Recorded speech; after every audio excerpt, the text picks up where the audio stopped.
Laijaga sagonaduna lairoko ichana mama aibu thiraklabadi nangna thembiuko mathangi nonganbadani Laija mahak mafam khangdaba amada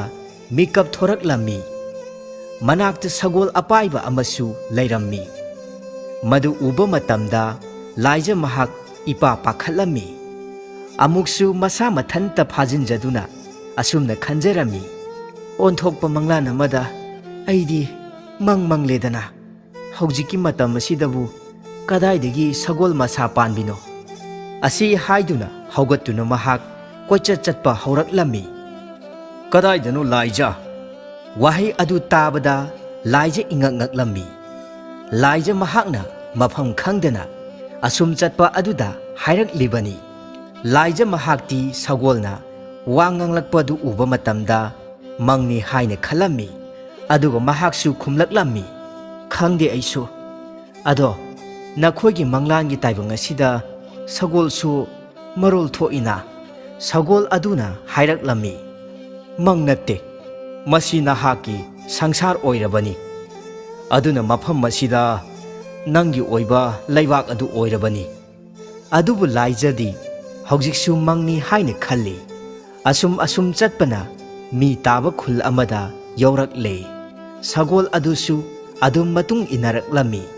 tanja aduda sadanu khara lakpadu ure sagol aduna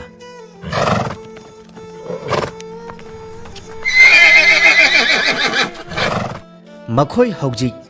awafamda tarani khangbadagi sagol aduna Laijada asumna hairaklammi Laija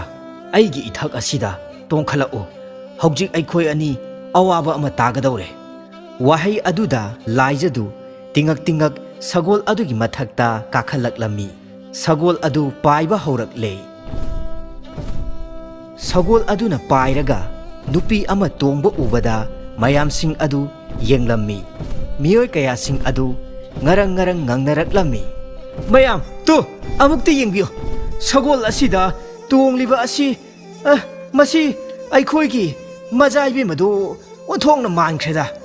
majaibe madubu natrane amana amuk hairaklammi ngaikhone nahakbo aikhoigi majaibe madi laikhidradaine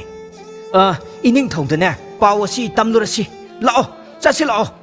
makhoi khara amadi ningthau adu kauba chatkhirami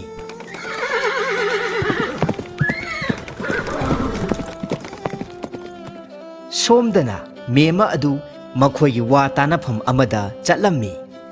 mayamsing adu yamna saunaraga laiba